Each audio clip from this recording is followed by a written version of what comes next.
In any M&A transaction, the sale and purchase agreement, or SPA, is the centerpiece of the deal.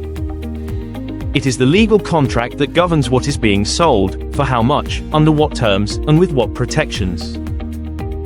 In Vietnam, SPAs must align with local laws while balancing commercial interests and risk allocations between buyer and seller. Whether you are acquiring shares or assets, understanding what goes into a Vietnamese SPA can help you protect your investment and close the deal smoothly. Parties and definitions. The SPA begins by identifying the parties involved, typically the seller, the buyer, and sometimes the target company itself. Precise legal names, company registration numbers, and legal representatives must be stated to avoid ambiguity. This section also includes definitions for key terms used throughout the agreement, such as shares, assets, completion date, conditions precedent, and warranties. Clarity in definitions prevents misinterpretation and legal disputes later. Sale and transfer of shares or assets. This is the heart of the agreement. In a capital deal, it specifies the number and class of shares to be transferred and confirms that the seller has valid title to them. In an asset deal, it lists the specific assets being sold, such as equipment, contracts, intellectual property, or land use rights. It also confirms whether the buyer acquires liabilities or whether the transaction is limited to assets only. This section legally formalizes what exactly is changing hands. Purchase price and payment terms. This section outlines the total purchase price, currency, and payment schedule. It also specifies whether the payment is made in lump sum or in installments, and under what conditions payments can be deferred or withheld. In Vietnamese M&A, it is common to link part of the payment to completion milestones or performance conditions. The SPA may also include mechanisms for price adjustment based on post-closing audits or changes in working capital. Conditions precedent are requirements that must be fulfilled before the deal can close. These may include obtaining regulatory approvals, completing due diligence, clearing encumbrances, terminating related party transactions, or obtaining third-party consents.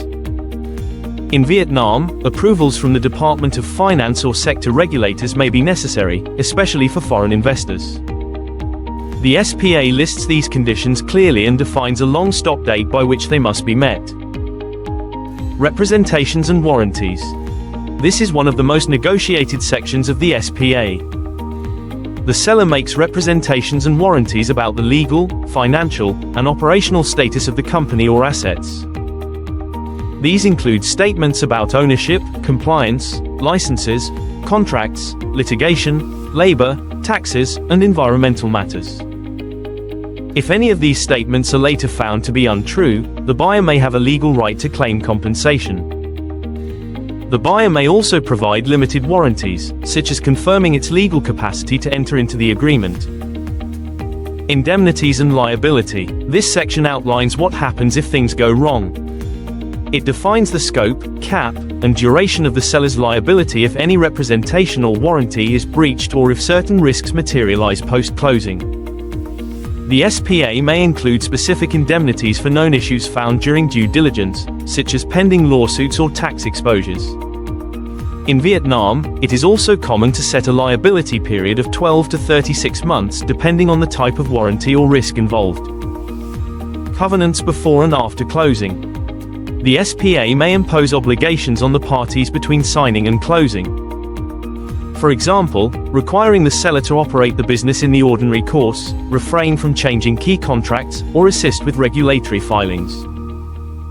Post-closing covenants may include non-compete clauses, confidentiality obligations, cooperation during audits, or handover assistance.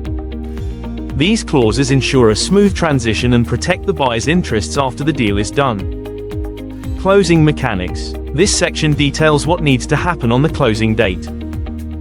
It lists the documents to be exchanged, such as share transfer agreements, board resolutions, updated enterprise registration certificates, and payments.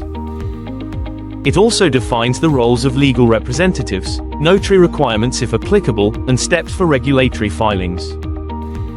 Proper closing mechanics ensure that the transaction is executed legally and recognized by Vietnamese authorities. Dispute resolution and governing law. Every SPA should contain a dispute resolution clause. In Vietnam, parties may choose Vietnamese courts, international arbitration, or a hybrid mechanism depending on the party's preference. The governing law is also specified. While Vietnamese law is mandatory in certain matters, foreign investors sometimes choose to apply international standards if the deal is complex. Choosing the right forum and legal framework can significantly affect how disputes are resolved. Execution and appendices. The SPA concludes with execution blocks for all parties and includes appendices such as the shareholder list, asset list, financial statements, licenses, and other supporting documents. These attachments are part of the agreement and provide necessary legal evidence in case of future claims or audits. At LTS Law, we specialize in drafting and negotiating SPAs that align with Vietnamese law while protecting the commercial and legal interests of foreign investors. We tailor every SPA to the transaction-specific context, whether it is a cross-border acquisition, joint venture, or internal restructuring. Our role is not just to write legal terms but to identify risk, protect your rights, and ensure enforceability. If you are preparing to sign an SPA in Vietnam, make sure you understand what is in it, and what should be. Let LTS Law draft or review your SPA to ensure legal compliance and risk mitigation. Visit lts.com.vn or contact our team to learn how we help global investors close transactions with legal precision and peace of mind.